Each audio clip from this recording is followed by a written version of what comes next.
வணக்கம். நான் இன்றைக்கி சுழியம் செய்ய போகிறேன்.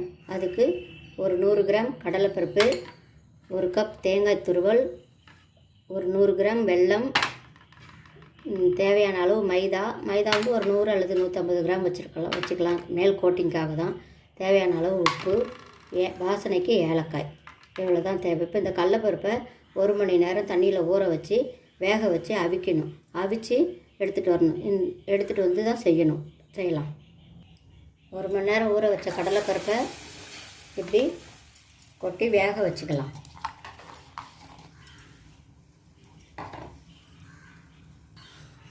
கடலைப்பருப்பு வேகட்டும். அதுக்குள்ளார இந்த மைதா மாவை கொஞ்சம் போல் தண்ணி விட்டு கொஞ்சம் திக்காக கரைச்சி வச்சுக்கலாம். கொஞ்சம் போல் உப்பு, தண்ணி விட்டு கொஞ்சம் போல் நல்லா கட்டி இல்லாமல் இப்படி அழகாக இந்த திக்குக்கு கரைச்சி வச்சுக்கணும். கடலைப்பருப்பு நல்லா வெந்துருச்சு. இப்போது இதை ஒரு பாத்திரத்தில் தண்ணியை வடித்து வச்சுக்கலாம்.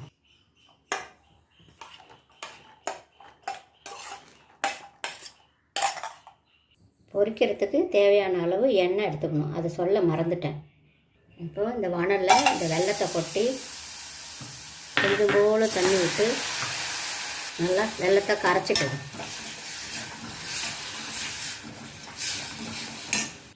வெல்லம் கரையிறதுக்குள்ளார இந்த கடலைப்பருப்பை மிக்சியில் போட்டு கொஞ்சம் கொரப்பாக அரைச்சிட்டு வரலாம். இப்போது கடலைப்பருப்பை அரைச்சி எடுத்துகிட்டு வந்துட்டேன். அதை இந்த பாத்திரத்தில் மாற்றிக்கலாம். ஏலக்காய் போட்டுக்கிறேன். துருவி வச்ச தேங்காயை அதில் போட்டுக்கிறேன். இது நல்லா ஒரு கலக்கிக்கலாம். தேவையான அளவு உப்பு போட்டுக்கலாம். இப்போது வெல்லம் நல்லா கரைஞ்சிடுச்சு. இதை எடுத்து இந்த கடலைப்பருப்பில் கொட்டிக்கலாம். இந்த வெள்ளைப்பாகை எடுத்து இந்த கடலைப்பருப்பில் கொட்டிக்கலாம்.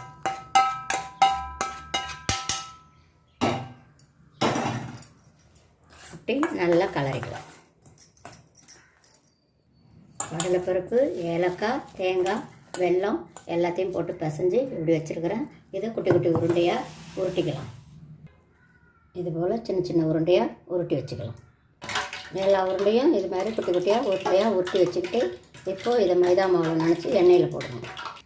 இப்போது அடுப்பில் எண்ணெய் சட்டி வச்சு அதில் எண்ணெய் ஊற்றி வச்சுருக்கிறேன். எண்ணெய் காஞ்சதும் இந்த மைதா மாவில் இந்த உருண்டையை அப்படி போட்டு அது மாதிரி நனைச்சி அதை எடுத்து எண்ணெயில் போட்டுடணும்.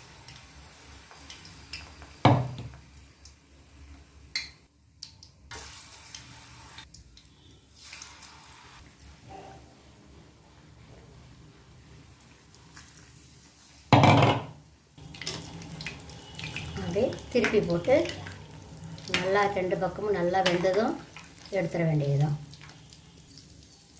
நல்லா வெந்துட்டு இப்போது இதை எடுத்து அப்படி வச்சிட வேண்டியதுதான். அவ்வளோதான்.